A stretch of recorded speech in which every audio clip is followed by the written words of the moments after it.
నాకు కళ్ళు కనపడవు, నాకు కళ్ళు కనపడవు. నన్ను మోసం చేశాడు,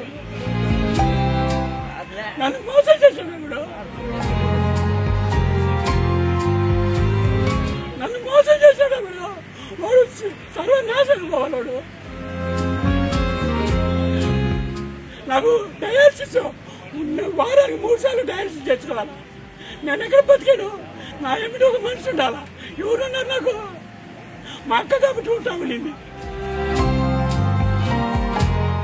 డయాలసిస్ చేసుకోవాలి. నేను డయాలసిస్ చేసుకుంటే నేను బతకాలని చచ్చిపోతా. అట్లా నన్ను వదిలేశాను. కన్న కొడుకులు తన ఆస్తులను లాక్కొని ఇప్పుడు తనను పట్టించుకోవడం లేదని, నడి రోడ్డు పైన వదిలేశారని, అనారోగ్యంతో బాధపడుతున్న తనకు న్యాయం చెయ్యాలి అంటూ ఓ తండ్రి పడుతున్న ఆవేదనను ఒక కథనం రూపంలో మేం తెలుగు ప్రజలకు చూపించాం. నెల్లూరు జిల్లా కావలికి చెందిన ఈ 67 ఏళ్ల సింగంశెట్టి వెంకటనారాయణ ఒంటరి జీవితాన్ని ఎన్ని ఇబ్బందులు పడుతూ గడుపుతున్నారో చూపించాం. ఈ కథనానికి మానవతావాదుల నుంచి మంచి స్పందన వచ్చింది. ఈ వీడియోను ఆ పెద్దాయన కుమారులు కూడా చూశారు. ఆస్ట్రేలియాలో ఉంటున్న పెద్ద కొడుకు ఈ వీడియోను చూసిన వెంటనే నెల్లూరు జిల్లా కావలిలో వాలిపోయారు. హైదరాబాద్ లో ఉంటున్న రెండో కుమారుడు, బెంగుళూరులో ఉంటున్న చిన్న కుమారుడు సైతం కావలికొచ్చేశారు. తన కుమారులు లాక్కున్న ఆస్తులను తిరిగి తనకు అప్పగించాలని కలెక్టర్ కు సింగంశెట్టి వెంకటనారాయణ ఫిర్యాదు చేయడంతో కావలి ఆర్డీఓ ఎదుట విచారణకు ఈ 3 కొడుకులు హాజరయ్యారు. అసలు అక్కడ జరిగిన తతంగం ఏంటి? సమస్య కొలిక్కొచ్చిందా? తండ్రికి న్యాయం జరిగిందా? తండ్రి ఆరోపణలపైన కొడుకులు ఏమంటున్నారు? ఈ విషయాలన్నీ ఇప్పుడు చూద్దాం.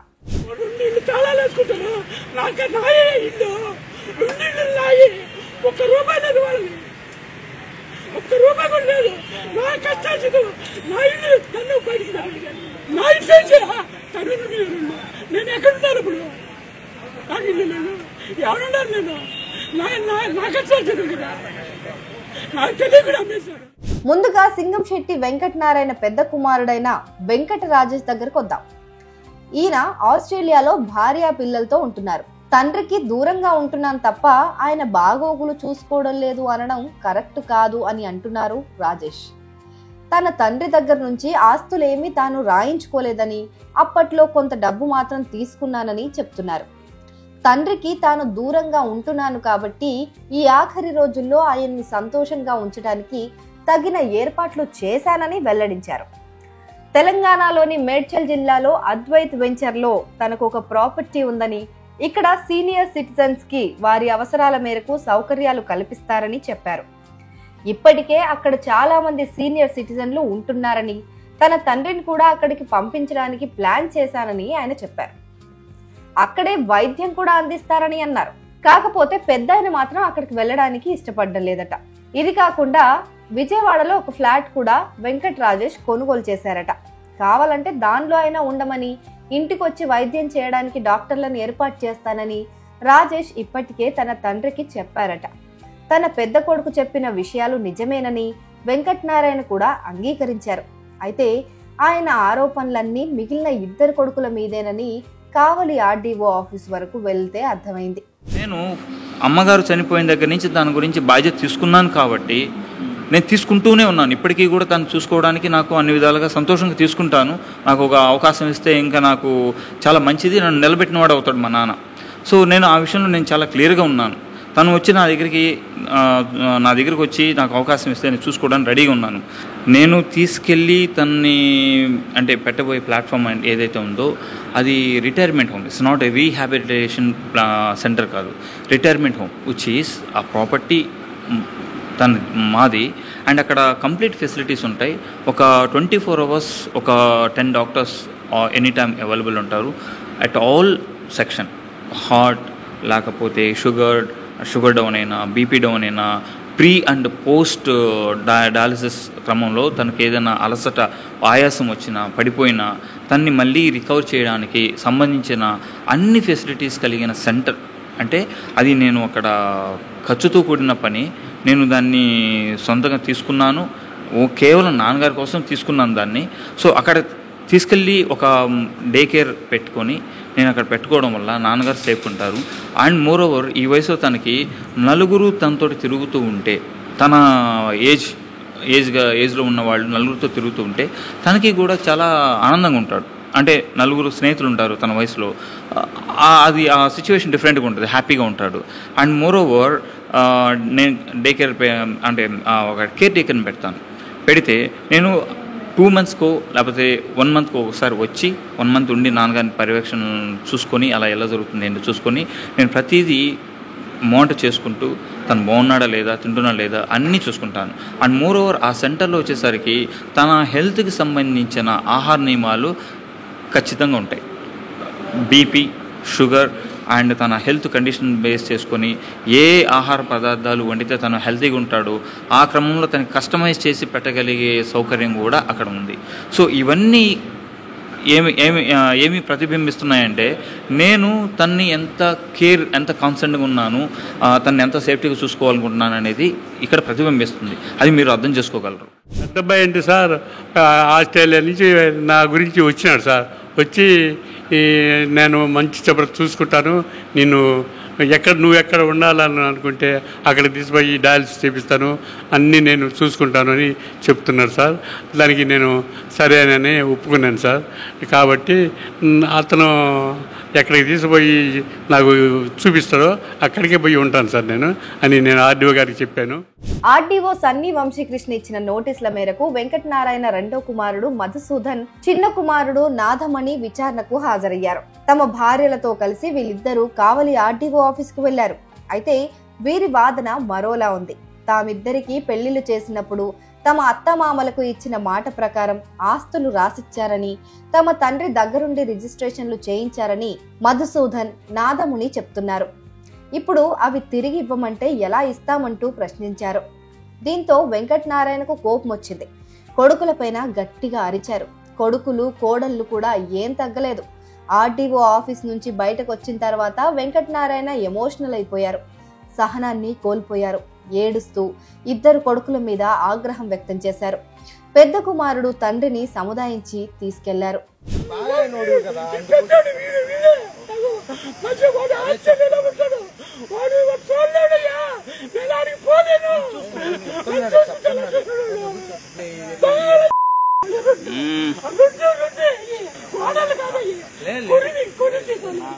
రెండో కుమారుడు మధుసూదన్ తన అవసరాల నిమిత్తం తన తండ్రి రాసిచ్చిన కావలిలోని ఫ్లాట్ ను అమ్మేసుకున్నారు.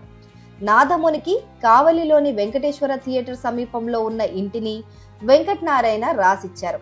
అయితే వీళ్ళిద్దరూ తనను మోసం చేసి ఇల్లు రాయించుకున్నారని, ఇప్పుడు తాను అనారోగ్యంతో బాధపడుతుంటే పట్టించుకోవడం లేదని వెంకటనారాయణ ఆరోపణ. కాబట్టి తన కుమారుల దగ్గర నుంచి తన ఆస్తులను వెనక్కి ఇప్పించేయాలని కోరుతున్నారు. అదెలా కుదురుతుందని కొడుకులు ప్రశ్నిస్తున్నారు. అసలు తప్పు చేసిందంతా తమ తండ్రేనని వాళ్ళు ఆరోపిస్తున్నారు. ఏకంగా కావలి ప్రెస్ క్లబ్ లో ప్రెస్ మీట్ పెట్టి మరీ తండ్రి పైన ఆరోపణలు చేశారు. నమస్తే సార్, నా పేరు వెంకట మంజుష, సింగంశెట్టి వెంకట మంజుష. నేను రెండో కుమారుడి భార్యని, సింగంశెట్టి వెంకటనారాయణ రెండో కుమారుడి భార్యని. సార్, నా పెళ్ళప్పుడు మా నాన్నగారికి మా ఇంట్లో పెద్దవాళ్ళందరికీ చెప్పి ఈ ఇల్లు ఇస్తాము అని చెప్పి పెళ్లి చేసి, ఇప్పుడు అత్తమ్మ గారు చనిపోయాక కొన్ని కారణాల వల్ల సంవత్సరికం అప్పుడు ఎవరి వాటాలు వాళ్ళు తీసుకొని మా బావగారికి పెద్దపవన్లో ఇల్లు ఇచ్చారు, 2 స్థలాలు ఇచ్చారు, 20 సవర్ల బంగారం ఇచ్చారు. నా భర్తకి వైకుంఠపురంలోని గణేష్ టవర్స్ లోని అపార్ట్మెంట్ ఇచ్చారు. మా మరిది గారికి వెంకటేశ్వర హాల్ దగ్గర ఉన్న ఇల్లు ఇచ్చారు. ఎవరిది వాళ్ళకి ఇచ్చి మా మామయ్య గారు 70 లక్షలు బంగారం కావచ్చు, డబ్బులు కావచ్చు, 70 లక్షలు తీసుకొని నేను మీ ఎవరి దగ్గర ఉండను, నేను మా అక్క దగ్గరికి వెళ్ళి ఉంటాను అని చెప్పి తీసుకొని అక్కడికి వెళ్ళిపోయి 2 సంవత్సరాల తర్వాత తిరిగి వచ్చి మళ్ళీ మాకు రిజిస్ట్రేషన్ చేసినప్పుడు పెద్ద మనిషి అయిన మా మేనమామ చవల రామకృష్ణ గారు ఆయన సాక్షి సంతకం పెట్టినందుకు ఆయన్ని లేనిపోని మాటలాడి మొన్న మీడియాకి ఎక్కేసి చాలా మాటలు తిట్టాడు. అసలు ఆయనకి ఏ సంబంధం లేదు. ఆయన ఒక పెద్ద మనిషిగా ఉండి ఆయనే కాదు మిగతా 5 పెద్ద మనుషుల సమక్షంలో ఎవరికి ఏమి ఇవ్వాలో ఇస్తానని చెప్పి రాసిచ్చి ఒకే రోజు రిజిస్ట్రేషన్ చేశారు. మా బావగారికి కావచ్చు, మా మరిదికి కావచ్చు, మాకు కావచ్చు, అందరికి ఒకే రోజు రిజిస్ట్రేషన్ చేసి ఈ రోజు 2 సంవత్సరాలు అయిపోయాక దొంగ రిజిస్ట్రేషన్ అని చెప్పారు. ఇదిగోండి మా బావగారు, మా మరిది, మా మామయ్య 3 సంతకాలు చేసింది. ఆయన నా కళ్ళు కనిపించట్లేదని ఆరోపించారు. నా తల్లిదండ్రుల్ని దూషించాడు. ఎవరు ఆయన్ని మోసం చేయలేదు. ఒకే రోజు ఆయన 40 సంతకాలు పెట్టాడు. ఎలా పెట్టారంటే కళ్ళు కనిపించకుండా మా బావగారు కూడా ఉన్నారు, మా మరిది కూడా ఉన్నారు. వాళ్ళకి తెలియకుండా ఆయన చదవమంటే చదివి వినిపిస్తారు కదా, అలా కాకుండా తిట్టారండి. దానికి తాను మేము చాలా లీగల్ గా కూడా వెళ్ళాలనుకుంటున్నాము. ఒక అనవసరమైన మూడో వ్యక్తిని తీసుకొచ్చి ఇన్వాల్వ్ చేశారు. 3 నెలల క్రితం మమ్మల్ని ఆర్డీఓ గారు పిలిచారు, మీరు తల్లిదండ్రులు చూడట్లేదు అని అడగడానికి. ఆ రోజు నా భర్త, మా మరిది అందరూ కలిసి ఆయన్ని మేము ఏ రోజు చూడమని చెప్పలేదు, ఆయనే ఉండదని వెళ్ళిపోయారు అని చెప్పి స్టేట్మెంట్ రాసిచ్చారు. కానీ ఆ స్టేట్మెంట్ ఆర్డీఓ గారు చదివి నీకు ఏ విధంగా న్యాయం అంటే తలా 6,000 ఇప్పిస్తామని చెప్పారు. కానీ ఆయన దానికి అంగీకరించకుండా మళ్ళీ 2వ అర్జీ పెట్టారు, నా స్థలాలు నాకు వెనక్కి కావాలి, నా ఇల్లు నాకు కావాలి అని. ఇప్పుడు నా ఇల్లు నాకు కావాలి అంటే మేము ఆయన మా వారికి అప్పులు ఉన్నాయండి. నేను ట్రీట్మెంట్ కోసం అని చెప్పి మేము అప్పులు లోన్ తెచ్చుకొని కట్టుకున్నామండి. అది ఆయనకు రుణభారం ఎక్కువైంది, అందుకోసం అని చెప్పి అపార్ట్మెంట్ కదా అని చెప్పి అమ్మేసి నా ఆయన వడ్డీలు తీర్చుకోలేకపోతున్నానని కట్టేసుకొని మేము ఉంటే ఈ రోజు మా మామయ్య గారు 2 సంవత్సరాలు రాసిచ్చిన తర్వాత 2 సంవత్సరాల తర్వాత వచ్చి మమ్మల్ని ఈ విధంగా ఇబ్బంది పెడుతూ మీడియాకి ఎక్కారండి. అది మీడియాకి ఎక్కేసి ఆర్డీఓ గారి దగ్గరికి వెళ్ళి చాలా పొద్దున మేము ఆర్డీఓ గారిని కలవడానికి వెళ్ళినప్పుడు ఆయన ఆడపిల్లలని కూడా చూడకుండా ఇంటి కోడాలని చాలా హేళనగా మాట్లాడారు. చాలా చాలా బూతులు తిట్టారండి. ఆ వర్డ్స్ మేము చెప్పలేండి అక్కడ కూడా మీడియా ముందు, అంత ఇదిగా మాట్లాడారు. అందుకని ఆర్డీఓ గారు ఏమన్నారంటే 20వ తారీఖు రండి మీరు పరిష్కరిద్దాము అని చెప్పారు, క్లియరెన్స్ ఉంటుంది ఆ రోజు అన్నారు. సో అందుకని మేము వచ్చాము. మీడియా మిత్రుల ముందు మేము రావడానికి కారణం ఏంటంటే ఆయన చేసే పనులు బయట కనిపించట్లేదండి. ఆయన ఇల్లీగల్ ఎఫ్ఐఆర్ కానీ అవి ఏ రోజు మేము బయట పెట్టలేదు. మా అత్తమ్మ చనిపోయినప్పుడు మేము ఎవరూ లేము. మా అత్తమ్మ చనిపోయినప్పుడు మేము లేకుండా ఆయన మీదకి, ఆయన పెద్ద కొడుకు మీదకి ఎక్కడ వస్తుందో అని చెప్పేసి నేను కడుపుతో ఉంటే నా బంధువుల దగ్గరికి వెళ్ళి మా మరిదిని తీసుకొని పోయి నాకుండానే నా తల్లిదండ్రులు గుండా నాకుండా చనిపోయింది మా అత్తమ్మ అని చెప్పేసి ప్రచారం చేయించండి మా బావగారు. దానికి కారణం మా బావగారు చెప్తేనే మా మరిది చేశారండి. సార్ ఆ రోజు రిజిస్ట్రేషన్ చేయించుకునే రోజు ఎవరు లేరు. మా భర్తను మా మరిది ఉండి తెల్ల కాగితాల సంతకం చేయించుకున్నారండి మా బావగారు. ఆయన చూస్తాననే ఆయన 2 స్థలాలు, పెద్ద పౌన్లో ఇల్లు, 20 సవర్ల బంగారం తీసుకున్నారు. ఈ రోజు ఆయన మమ్మల్ని అన్ని తీసుకొని కూడా వీళ్ళిద్దరు ఆస్తుల మీదకే వస్తున్నారు. ఆయన ఏం ఆశించి చేస్తున్నారో మాకు తెలియదు. ఈ రోజు వీళ్ళిద్దరిని రోడ్డుకి వేశారండి. ఆయన చెప్పడానికి ఏంటంటే మీరిద్దరు రండి మాట్లాడుకుందాం అంటారు, కానీ వెనక ఆయన ఏం చేయాల్సిందో చేస్తున్నాడు. బావగారు మా ఆయనకి ఫోన్ చేసి ఇద్దరు రండి ఆర్డీఓ గారి ముందు మాట్లాడుకుందాం అని చెప్పి ఈ రోజు ఆయన మమ్మల్ని అంటుంటే కాముకున్నారు మా పెద్ద బావ గారు.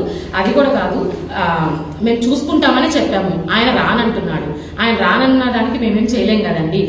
రాకుండానే మీడియా ముందుకు వచ్చి నా కొడుకులు నన్ను చూడట్లేదు అని చెప్తున్నారు. మేమేం చెప్పదలుచుకున్నామంటే ఆయన రమ్మనండి, ఆయన పేరు మీద ఆయన డబ్బులు తీసుకెళ్ళి ఆయన ఫిక్స్డ్ డిపాజిట్ చేసుకోమనండి. మాకు ఆయన ఆస్తులతో ఎటువంటి ఇబ్బంది లేదు. మాకు ఇచ్చిందల్లా ఆయన పెళ్లి చేసేటప్పుడు ఏమైతే చెప్పాడో అదే రాసిచ్చాడు పెద్ద మనుషుల సమక్షంలో. కాబట్టి మిగతా ఆయన తీసుకెళ్లి ఆయన పేరు మీద ఉంచుకోమనండి, మేము చూసుకుంటాము, దానికి మా అంగీకారమే. తమ తండ్రికి ఇల్లీగల్ అఫైర్స్ ఉన్నాయని, వాళ్లకు ముట్ట చెప్పడానికే తమకు ఇచ్చిన ఆస్తులను తిరిగి ఇచ్చేయాలని అడుగుతున్నారని వెంకటనారాయణ ఇద్దరు కొడుకులు ఆరోపిస్తున్నారు. దీని వెనక తమ అన్నయ్య వెంకటరాజేష్ హస్తం కూడా ఉందని అంటున్నారు. అలాగే తమ దగ్గర బంధువులు వెనకుండి తమ తండ్రితో ఇదంతా చేయిస్తున్నారని ఆరోపించారు. తాము తండ్రిని పట్టించుకోకుండా వదిలేశామనడం వాస్తవం కాదని వాదిస్తున్నారు. బెంగళూరు తీసుకెళ్లి 1 నెల రోజులు తాను ఎంతో జాగ్రత్తగా తన తండ్రిని చూసుకున్నానని చిన్న కుమారుడు నాదముని చెప్పారు. ఇప్పుడు కూడా నెలకు 6,000 రూపాయలు ఇస్తామని చెప్పామని, అయినా తమ తండ్రికి ఆస్తులే కావాలని, ఆస్తుల కోసం కక్కుర్తి పడుతున్నాడని కటువుగా మాట్లాడారు. మరి ఈ తండ్రి కొడుకుల తగాదా ఎప్పుడు ముగుస్తుందో, ఈ తండ్రికి ఎప్పుడు న్యాయం జరుగుతుందో వేచి చూడాలి.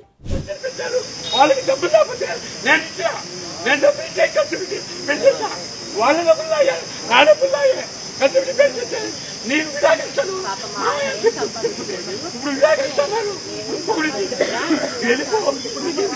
నీకేం సంబంధం?